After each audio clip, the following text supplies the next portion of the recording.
আমি ইঞ্জিনিয়ার লিটন মিয়া বলছি। আজকে আমি আন্তর্জাতিক সংস্থা জাতিসংঘ নিয়ে কিছু কথা বলবো। 1945 সালের 24 অক্টোবর 51টি সদস্য দেশ নিয়ে তৃতীয় বিশ্বযুদ্ধের প্রেক্ষাপটে আন্তর্জাতিক শান্তি ও নিরাপত্তা নিশ্চিত করার লক্ষ্যে জাতিসংঘ গঠিত হয়। মার্কিন প্রেসিডেন্ট রুজভেল্ট জাতিসংঘ গঠনের প্রস্তাবক। জাতিসংঘের মূল মন্ত্র হল এ পৃথিবী আপনার। জাতিসংঘ সদস্য সংখ্যার বর্তমানে 153টি দেশ। এর দাপ্তরিক ভাষা হলো 6টি, যথা English, France, Russian, Arabic, Spanish, China. জাতিসংঘের মূল অঙ্গসংস্থান হল সাধারণ পরিষদ, নিরাপত্তা পরিষদ, অর্থনৈতিক ও সামাজিক পরিষদ, সচিবালয়, আন্তর্জাতিক আদালত, অতি পরিষদ।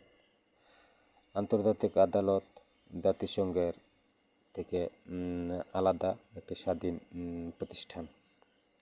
এখন আমি সাধারণ পরিষদ নিয়ে কিছু কথা বলবো।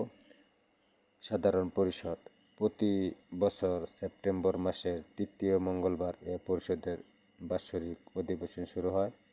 জাতিসংঘের সকল সদস্য রাষ্ট্র সাধারণ পরিষদের সদস্য। নিরাপত্তা পরিষদের অনুমোদন সাপেক্ষে সাধারণ পরিষদ নতুন সদস্য গ্রহণ করতে পারে। মহাসচিব নিয়োগ, নতুন সদস্য গ্রহণ, কোনো সদস্য রাষ্ট্রকে বহিষ্কার, জাতিসংঘের বাজেট পাস, সদস্য রাষ্ট্রের চাঁদার পরিমাণ নির্ধারণ, বিভিন্ন সংস্থার সদস্য নির্বাচন, নিরাপত্তা পরিষদের অস্থায়ী সদস্য নির্বাচন, অন্যান্য সংস্থার বার্ষিক রিপোর্ট পর্যালোচনা এ পরিষদ সম্পন্ন করে থাকে। এখন জাতিসংঘের যে সব মহাসচিবগুলো হয়েছেন সেগুলো তাদের নাম এবং দেশের নাম বলছি। প্রথম ট্রিগভ্যালি নরওয়ের অধিবাসী।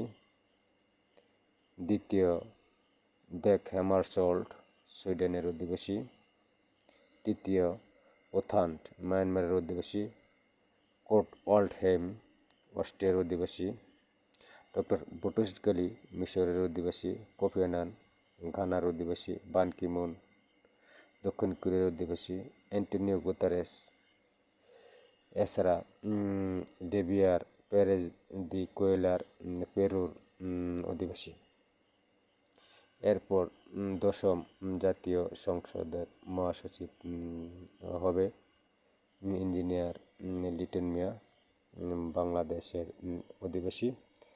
আজ এই পর্যন্তই।